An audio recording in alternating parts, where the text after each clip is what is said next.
Quran maupun hadis nggak ada. Hari Jumat tetap harus sholat Jumat, yaitu 2 rakaat. Yang boleh itu tidak berjamaah pada orang tertentu. Dengan sholat Jumat, sholat duhur di rumah bukan dari dalil. Sholat Jumat di rumah, mana dalilnya? Nggak tahu. Nah, sekarang balikan lagi. Mana dalilnya? Boleh sholat duhur di rumah? Nggak ada lagi dalilnya.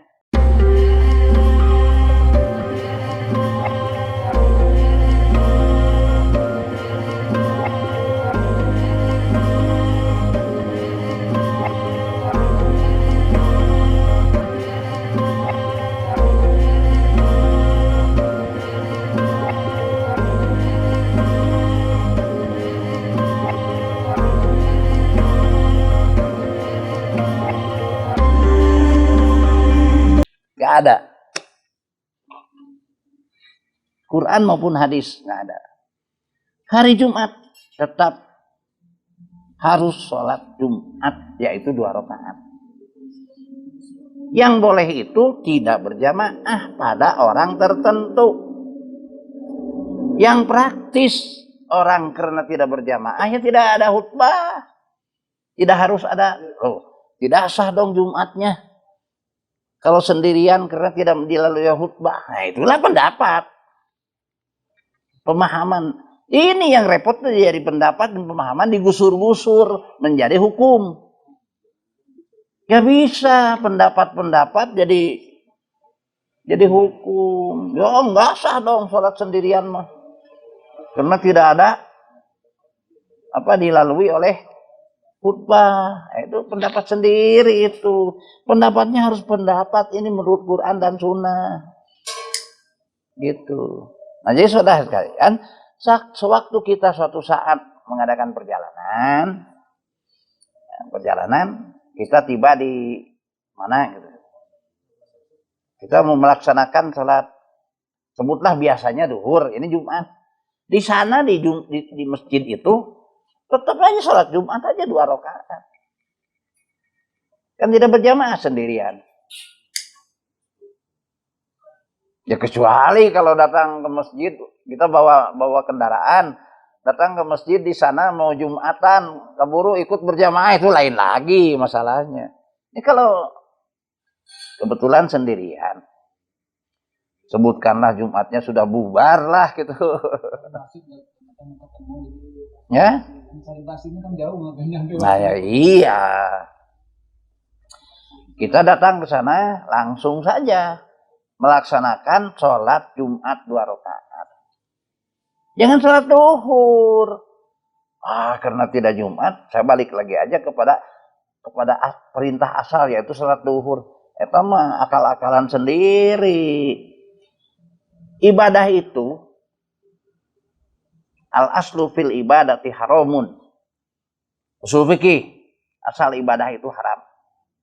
Kecuali ada dalil yang memerintahkannya untuk melaksanakan ABC gitu. Sama sholat itu wajib, termasuk juga ada sholat sunnahnya. Tapi bisa haram kalau sholatnya bukan pada waktunya, bukan tidak ada dalil yang menunjukkan boleh melaksanakan sholat. Bisa. Nah, saudara-saudara sekalian, begitu juga orang yang sedang perempuan sakit, hamba sahaya yang tadi itu dilaksanakan sholat Jumat, tapi munfarid, tidak berjamaah, dibolehkan tidak melaksanakan secara berjamaah, boleh. Nah, sekarang begini, perempuan, ibu-ibu kan wajib Jumat dan boleh tidak berjamaah. Sekarang pertanyaannya, bagaimana kalau ibu-ibu berjamaah? Boleh ikut berjamaah. Makanya itu apa lagi? Di masjid-masjid tertentu di Istiqlal, di masjid, banyaklah masjid-masjid tertentu, masjid besar. Itu biasa saja di belakang ada ruangan begini nih, ruangan khusus ibu-ibu. Ikut berjamaah sholat Jumat ibu-ibu juga. Di Istiqlal banyak, di Al Azhar banyak ibu-ibu sholat berjamaah. Di Mujahidin ada. Jadi ibu-ibu juga kalau mau berjamaah tidak dilarang, boleh. Ya bagus malah. Manfi jamaatin secara berjamaah ila. Ya, artinya kalau bisa mengapa tidak? Kan ila itu kecuali yang 4 boleh. Boleh tidak berjamaah. Lalu sekarang kalau bisa mengapa tidak? Mulai di sini umpama hari Jumat nih. Ini ada ruangan sebelah sini kan kosong. Ada ibu-ibu yang sholat ikut berjamaah. Silakan, nggak apa-apa. Dan kadang-kadang suka ada tamu ikut berjamaah. Tamu. Itu. Nah, yang menjadi persoalan ialah betapa sulitnya mensosialisasikan pemahaman ayat ini. Termasuk hadis yang ada di dalamnya. Jangan kepada orang lain, kepada orang rumah. Isi di rumah. Selama ini isi di rumah kan umumnya salat zuhur.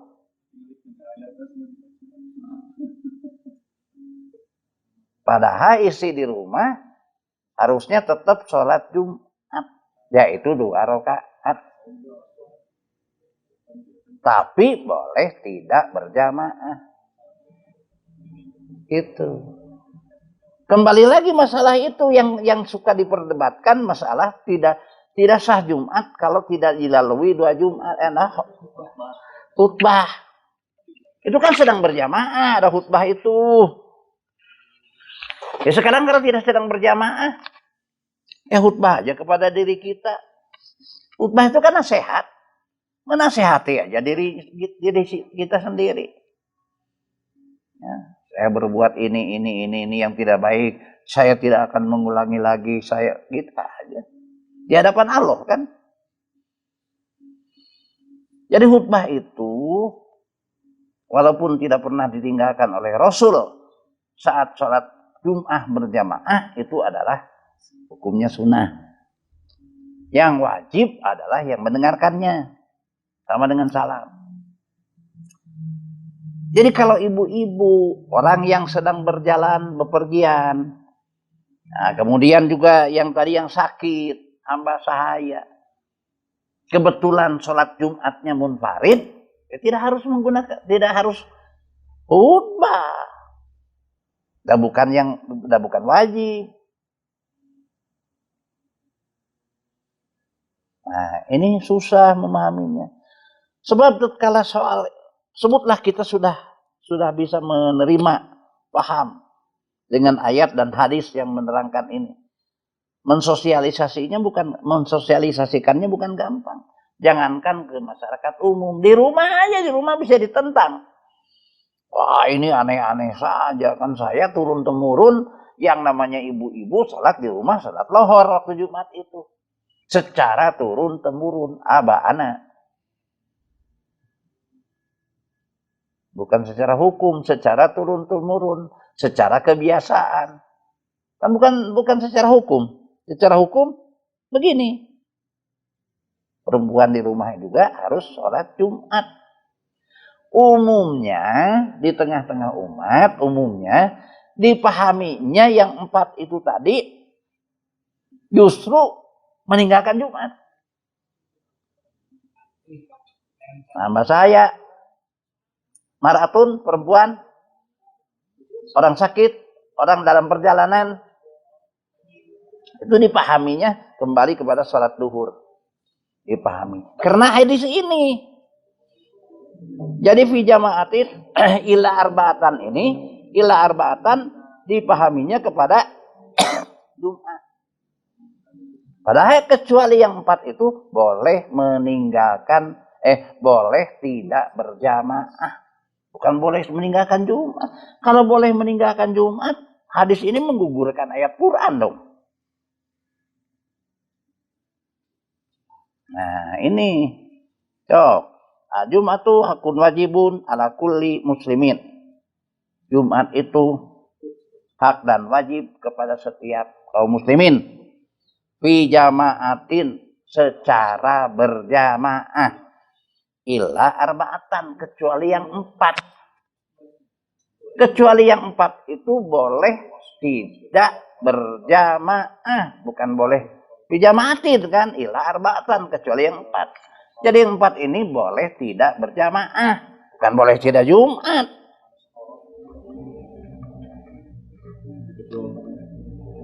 Nah, yang sering menjadi persandungan ya karena pemahaman fikih. Pemahaman fikih jadi sandungannya, kalau Jumat tidak berjamaah kan harus dilalui dengan 2 khutbah jemaah itu. Ya kalau khutbah atau Jumatnya berjamaah, harus sendirian. Atau yang kedua, khutbah itu tidak wajib, khutbah itu sunat. Yang wajib itu mendengarkannya. Makanya sekala ada orang yang sedang khutbah, jamaah ngobrol, faqad lagau, maka dia sia-sia, tidak mendapat pahala Jumatnya, tidak mendapat pahala, tidak mendapat nasihatnya. Khutbah itu kan nasihat. Begitu pemahaman. Nah, saudara sekalian, permasalahan ini udah sejak lama jadi perdebatan di kalangan umat. Ya, sebut saja umat itu kadang kelompok-kelompok organisasi, kadang-kadang gitulah, kelompok-kelompok pengajian sering diperdebatkan. Ya, sehingga ya itu tadi tidak sedikit kembali kepada pemahaman yang tadi.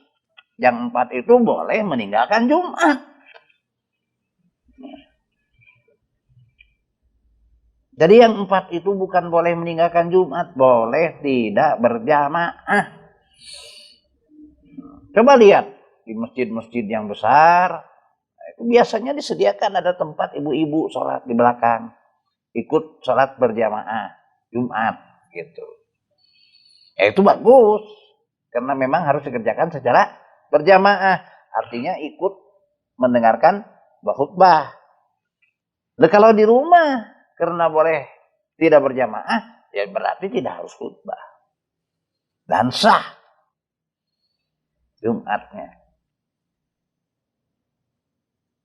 Kan yang diwajibkan itu sholat Jumat. Coba di sini lihat di dalam Al-Quran. Yang diwajibkan itu sholat Jumat. Pada hari Jumat diwajibkan sholat Jumat, bukan khutbah. Tidak begini, diwajibkan khutbah dan sholat Jumat. Nah, lain kalau begitu. Enggak. Yang diwajibkan itu sholat Jumat. Kecuali yang 4 boleh tidak berjamaah. Nah, kembali lagi. Banyak kadang-kadang diperdebatkan sholat Jumat itu baru sah kalau dilaksanakan 40 orang ke atas. Nah, ini lagi yang jadi persoalan. Sehingga kalau ada 2-3 orang, sholat lohor sekarang mah kita, kalau kita sholat di perjalanan nih, 5 orang di perjalanan satu mobil, nyampe ke suatu tempat, mau melaksanakan, kena waktu duhur datang, waktu Jumat datang, jadi nyampe ke sana, taruhlah Jumatan di sana sudah bubar, karena nyampainya jam 1, jam 2, maka yang satu mobil itu berjamaah tapi sholat lohor. Itu yang terjadi. Berjamaah tapi sholat duhur. Gitu. Yang namanya berjamaah itu adalah ada imam, ada makmum berjamaah. Mau makmumnya 1, 2, 3 berjamaah. Sekarang makmumnya 1000 berjamaah. Makmumnya 50 berjamaah. Makmumnya 1 berjamaah juga. Ini mah nggak berjamaah, makmumnya cuma satu. Nggak ada kaidah begitu. Mau 1 kek, 2 kek, 10 kek, 1000 kek berjamaah. Gitu. Nah, saudara-saudara sekalian, maka yang namanya sholat Jumat berjamaah itu jangan terpaku kepada jumlah dengan aturan-aturan tertentu. Harus 40 orang baru sah Jumat. Kalau tidak 40 orang tidak sah Jumat. Susah kalau begitu. Itu fikih itu. 2-3 orang juga berjamaah. Nah, saudara-saudara sekalian, inilah pemahaman yang kadang-kadang sudah cukup lama, tapi susah disosialisasikannya. Ya, walaupun kata organisasi Islam yang dianggap sudah maju, katakanlah pemahamannya, berpikirnya dalam masalah ini, ya tetap banyak yang punya keluarganya yang perempuan, punya ibu-ibunya di rumah, tetap aja salat duhur di rumah.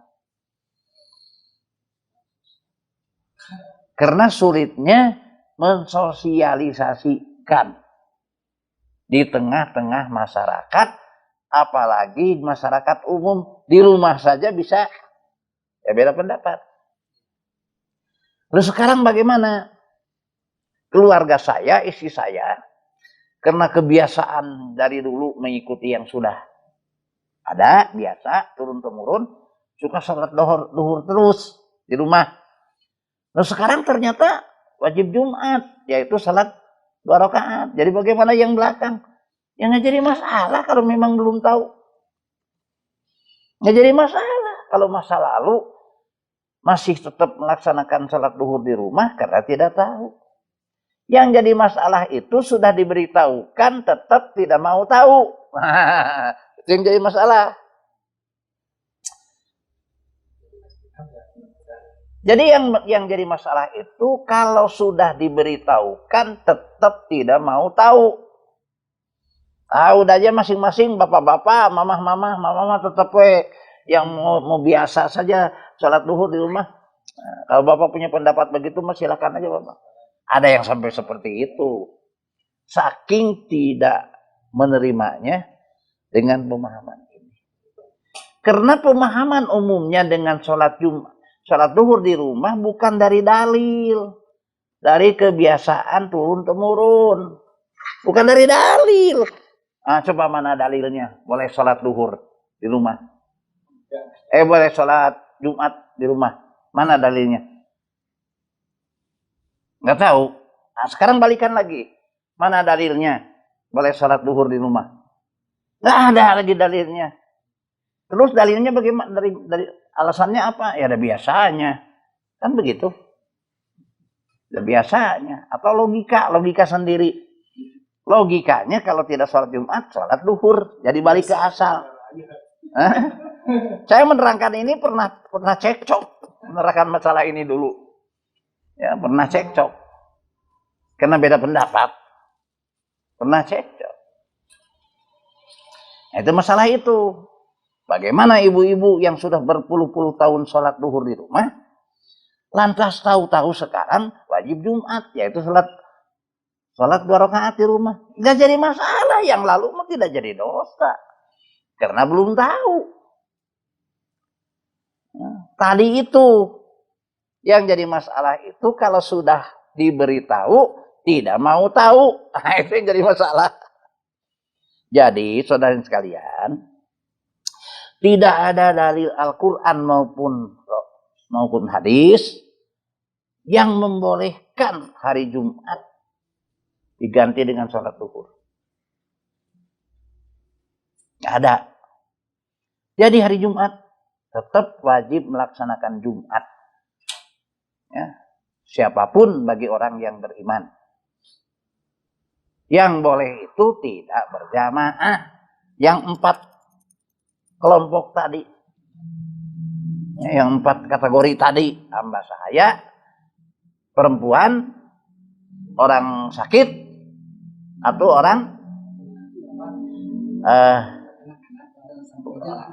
kita lewat saja anak-anak, karena anak-anak mah jangankan sholat Jumat, sholat wajib aja enggak. Makanya hadis ini kalau dinilai dari ilmu mustalahul hadis, ini hadisnya yang memasukkan ausobiyun dhaif. Maaf saja dhaif. Oh, lain deh. Adalah au fi safarin.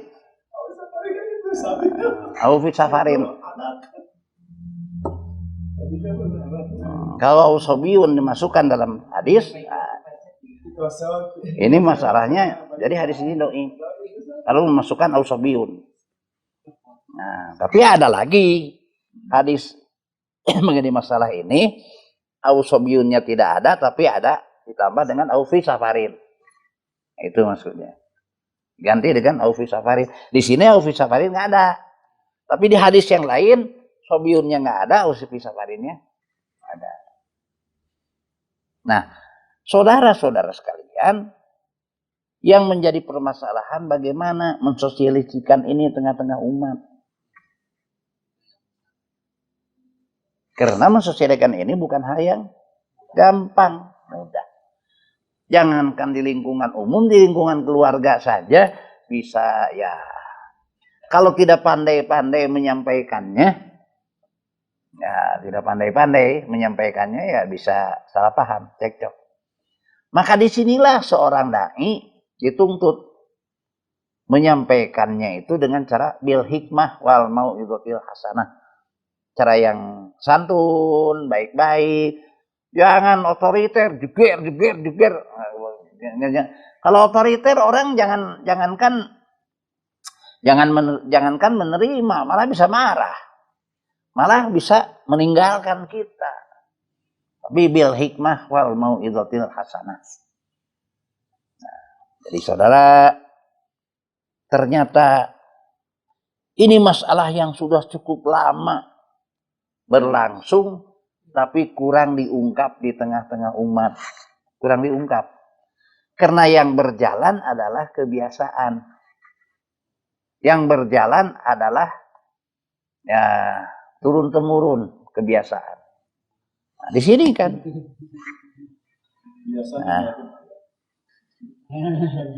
Nah. Bahkan ada sebuah hadis. Ya, ada sebuah hadis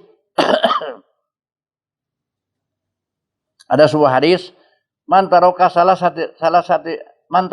satu Jumatin tahawunan ya taba'allahu ala qalbihi.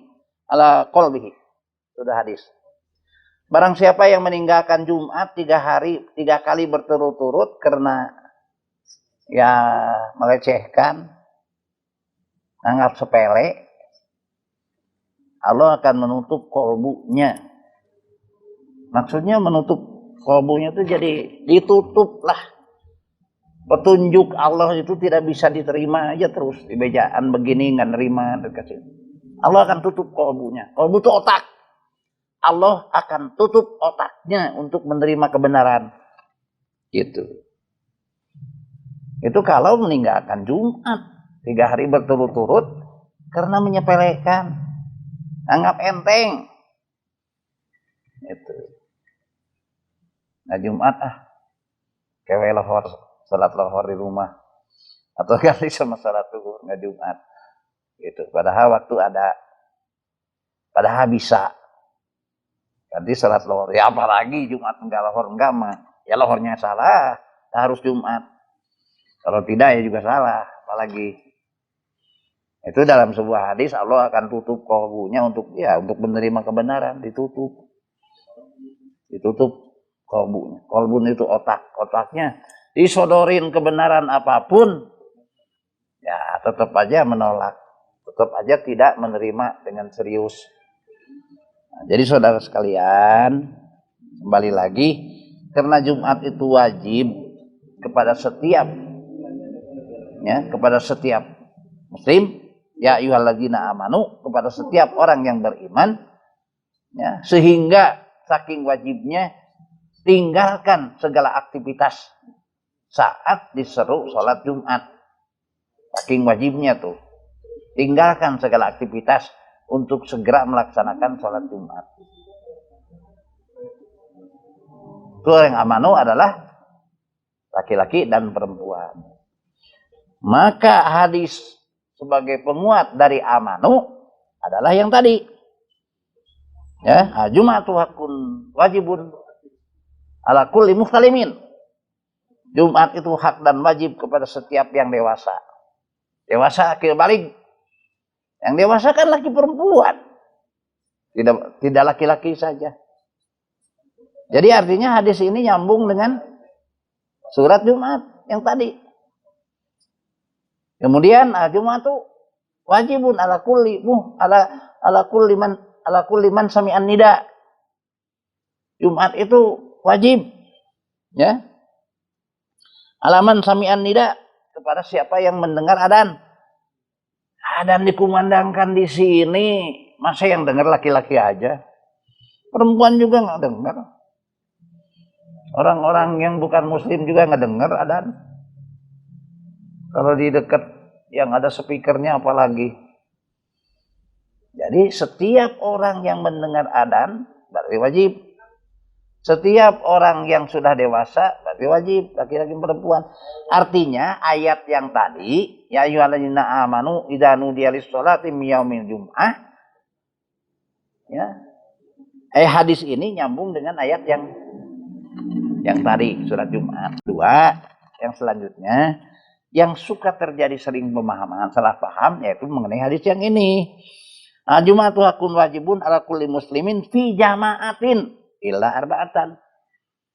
Jumat itu hak dan wajib kepada setiap muslim secara berjamaah illa arba'atan kecuali yang 4. Yang 4 itu boleh tidak berjamaah.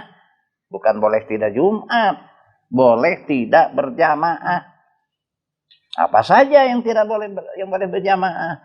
Pada hadis ini Abdul Mamlukun, Imratun, au Sobiyun, au Maridun. Pada hadis lain, au fi safarin. Jadi tidak, gitu. Perempuan, hamba saya, perempuan, orang sakit, orang di dalam perjalanan. Boleh tidak berjamaah. Bukan boleh tidak Jumat. Boleh tidak berjamaah. Nah, saudara sekalian, maka dengan satu ayat ini saja ya dipahami menggunakan hadis-hadis yang memberikan penerangan ya, yang menguatkan tentang pelaksanaan perintah Jumat di surat Jumat ayat 9 ini, maka makin kuatlah bahwa Jumat itu tidak hanya diwajibkan kepada laki-laki saja, tapi wajib juga kepada perempuan, orang sedang sakit, orang di dalam perjalanan, dan hamba sahaya. Nah itu.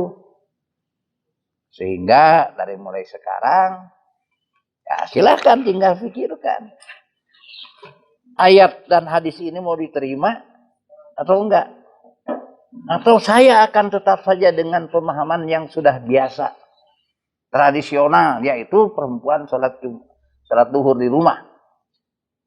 Atau yang sedang dalam perjalanan sholat duhur, atau sakit, ya silakan saja, wis monggo. Ini ayat Quran dan hadis Rasul.